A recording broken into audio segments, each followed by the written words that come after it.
Hello dear parents, कैसे हैं आप लोग। आजकल ओपीडी में मैंने कई पेरेंट्स को ये डिस्कस करते या पूछते सुना है कि डॉक्टर साहब, मेरा बच्चा क्लास में वीक है, क्या किया जाए।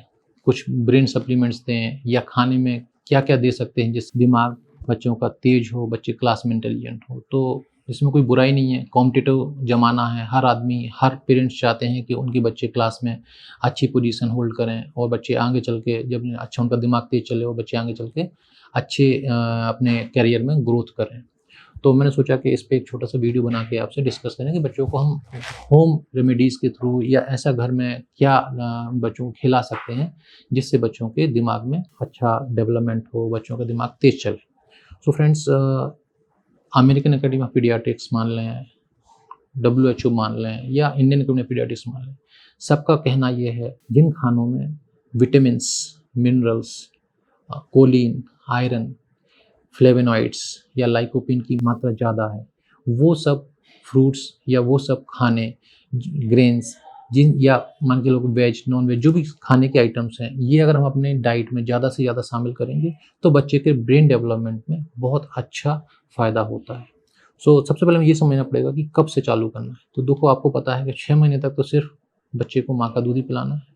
तो ये जो भी खाना या जो भी कहनी चाहिए कि मैं आपको बताने वाला हूँ आइटम्स, ये आपको 6 महीने से 5 साल तक के बच्चों में, इनफैक्ट 5 साल के बाद भी हम बच्चों को यूज़ करेंगे तो ये बच्चे की ब्रेन की डेवलपमेंट में, ब्रेन के ग्रोथ में बहुत फ़ायदेमंद है। तो ये देखा गया है जनरली कि 2 साल तक हमारे बच्चे का ब्रेन का लगभग 80% विकास हो चुका होता है। इसके बाद 4 से 5 साल आते-आते जो बचा हुआ 90% है, वो वही डेवलपमेंट हो चुका होता है। इसको हम बोलते हैं एक हमारा होता है न्यूरोनल इलास्टिसिटी एंड प्लास्टिसिटी। तो 5 साल के पहले तक तो हमारा बच्चा न्यूरोनल प्लास्टिसिटी में नहीं है, इलास्टिसिटी में। बट 5 साल के बाद फिर बहुत ज़्यादा चेंजेस नहीं होते हैं, जिसको हम बोलते हैं न्यूरोनल प्लास्टिसिटी। सो जो 90% हमारा जो ब्रेन का डेवलपमेंट 5 साल के पहले ही हो चुका है। तो हमें बच्चे की अच्छी आदतें, बच्चे की कह चाहिए फूड हैबिट्स या बच्चे को जो भी हमें सिखाना है वो इसी दौरान में सिखाना है, क्योंकि इसके बाद जो बच्चे ने सीख लिया है वो लाइफ लॉन्ग उन्हीं चीज़ों को फॉलो करता है। जो 10% बचा है वो अपनी जो भी उसके एक्सपीरियंस है उनसे लर्न करता है। सो अब मैं आता हूँ कि बच्चे को क्या खिलाएं या बच्चे को क्या क्या हमें अपने डाइट में शामिल करें जिससे बच्चे के ब्रेन पे अच्छा इफेक्ट हो, बच्चे को brain development and brain maturation में फ़ायदा हो। तो सबसे पहले जो मैं बोलूँगा, पहले मैं वेजिटेरियंस में डिस्कस करूँगा कि वेज में हम क्या-क्या दे सकते हैं। तो पहले हम आते हैं बीन्स। बीन्स में मान के चलिए जो बीन्स हैं, they are good source of omega 3 fatty acids. इसके अलावा उनमें एंटीऑक्सीडेंट्स भी होते हैं। तो बीन्स में आप चाहें तो नट्स जो होते हैं, सोयाबीन है, राजमा है, ये सब आप दालें जितनी भी होती हैं, ये सब आप बच्चे के डाइट में शामिल करें और इससे बच्चे के ब्रेन के डेवलपमेंट में फ़ायदा होता है। इसके बाद आता है बेरीज़। बेरीज़ मतलब कि जितनी भी प्रकार की बेरीज़ होती हैं, वो सब गुड सोर्स ऑफ फ्लेवोनॉइड्स हैं, एंटीऑक्सीडेंट हैं। ये भी बच्चे के ब्रेन के डेवलपमेंट में बहुत अच्छा फ़ायदा करता है। इसके बाद हम आते हैं दही, कर्ड जिसको बोलते हैं। कर्ड में बोला जाता है कि कैल्शियम का बहुत अच्छा सोर्स है। Vitamin D is also very rich in curd. और जो अगर हम बच्चों को हफ्ते में 2 से 3 बार दही खिलाते हैं तो बच्चे के ब्रेन मैच्योरेशन के अलावा बच्चे के जो कहने चाहिए कि माइलिनेशन है, इसमें भी हेल्पफुल है। एंड हमें एंजाइटी एंड डिप्रेशन से भी ये इसमें जो भी कंपोजिशन है, जिसके जो कंटेंट्स हो हेल्पफुल है, उनको बचाते हैं। इसके बाद हम आते हैं फ्रूट्स में। तो फ्रेंड्स, फ्रूट्स तो ऐसा कोई पर्टिकुलर है ही नहीं है कि इस फ्रूट में कोई कमी है। फ्रूट्स फ्रेश जितने भी हैं सब में बहुत अच्छे गुण हैं और अपनी डाइट में हमेशा हमें शामिल करना चाहिए, बच्चे को खिलाना ही चाहिए। जैसे ही बच्चा 6 महीने, 7 महीने, 8 महीने का होता है तो हम किसी भी फ्रूट से स्टार्ट कर सकते हैं। जैसे कि एप्पल होता है, एप्पल बहुत अच्छा सोर्स है एसिटिलकोलिन का। एसिटिलकोलिन हमारे न्यूरोनल मॉड्यूलेशन में, मतलब जो न्यूरोट्रांसमीटर होता है, एक नर्व से दूसरे नर्व में जब इम्पल्स जाती है तो एसिटिलकोलिन का बहुत अच्छा, बहुत इंपॉर्टेंट रोल है। एप्पल में जो भी कंटेंट है वो इसके बनाने में बहुत हेल्पफुल है। इसके अलावा एवोकाडो आता है। एवोकाडो भी बहुत अच्छा फ्रूट है, उसके अपने बहुत फ़ायदे हैं। फ्रूट्स में आप पपाया हो गया और सिट्रस फ्रूट जितने होते हैं विटामिन सी एंड एंटीऑक्सीडेंट से भरे हुए हैं। तो आप बच्चे को चाहे तो इंटेक्ट फ्रूट या बच्चे को फ्रूट जूस, चीनी नहीं मिलाना। ये इंपॉर्टेंट है कि अगर हमने उसमें चीनी मिला ली, मान के चलिए हमने उस जूस को जहर बना दिया। चीनी का तो कोई भी समावेश हमें बच्चे की डाइट में जहाँ तक हो सके नहीं करना है। इसके बाद हम आते हैं dry fruits. Dry fruits again बहुत अच्छा सोर्स है micro minerals, vitamins and omega 3 fatty acids का।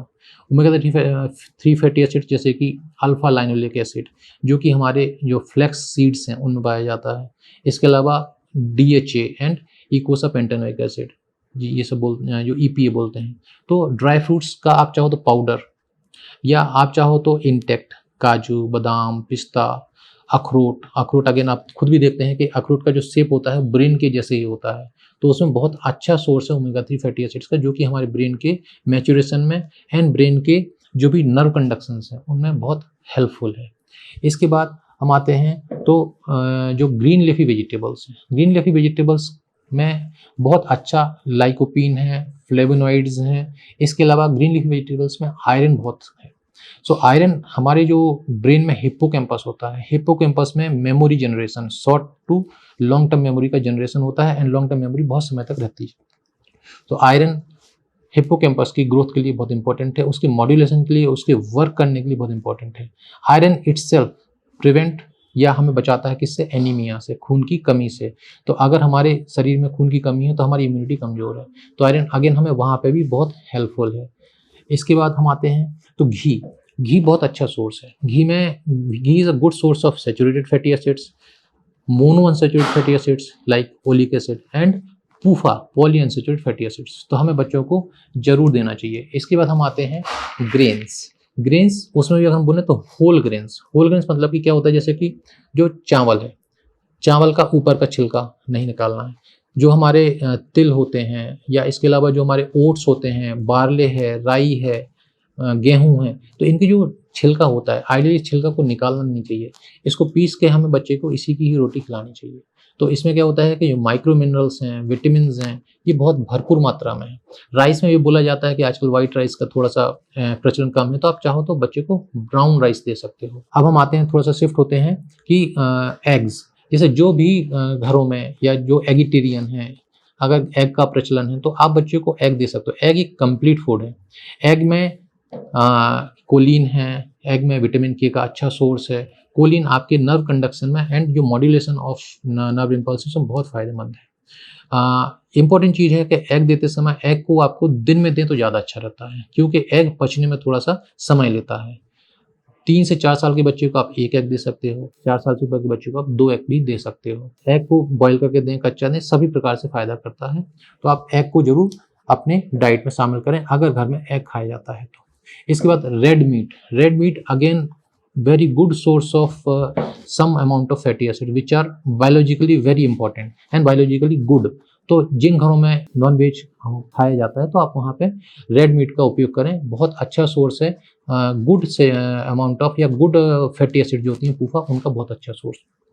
इसके अलावा सी फूड्स को तो कोई भूल ही नहीं सकता है, क्योंकि जो फिश हैं, खासकर tuna fish and salmon fish, they are very good source of again omega 3 fatty acids. So these have EPA, DHA। तो आप इनको अगर घर में फिश खाई जाती है तो आप उसको बच्चे को मतलब खाने के लिए दें, जिससे बच्चे के दिमाग में बहुत डेवलपमेंट एंड मैच्योरेशन में फ़ायदा होता है। इसके अलावा milk is again a good source and complete food. तो अगर मिल्क की कोई एलर्जी नहीं है तो बच्चों को मिल्क हमें देना है, लेकिन कम मात्रा में देना है अपने डॉक्टरी सलाह के अनुसार, क्योंकि अभी क्या हो रहा है कि बहुत ज़्यादा मिल्क के चक्कर में बच्चा को आयरन की कमी हो जाती है। तो एक बैलेंस डाइट के हिसाब से बच्चे को कितना मिल्क देना है वो भी इंपॉर्टेंट है। उसको अपने डॉक्टर से डिस्कस करके सिर्फ मिल्क ना देते हुए बच्चे की डाइट में थोड़ा बहुत शामिल करना है। अच्छा, बच्चे की डाइट से संबंधित चाहे वो 6 महीने से लेकर 1 साल तक का, उसमें मैं आपको अगले वीडियो में एक डाइट चार्ट प्रोवाइड कराऊंगा, और 1 से 2 साल के बच्चों को किस प्रकार से हमें डाइट देनी है उस पर भी एक डाइट चार्ट या एक वीडियो बनाऊंगा। और उसके बाद 2 से आगे जो भी 4 साल या 5 साल के बच्चे होते हैं उनको किस प्रकार से हमें डाइट चार्ट देना है या डाइट देनी है उस वीडियो। Thank you. मेरे ख्याल से मेरे द्वारा दी गई जानकारी से आपको कुछ इंपॉर्टेंट जानकारी मिली होगी। उसके बाद भी आपको अगर मेरे से कुछ पूछना तो आप पूछ सकते हैं। थैंक्स।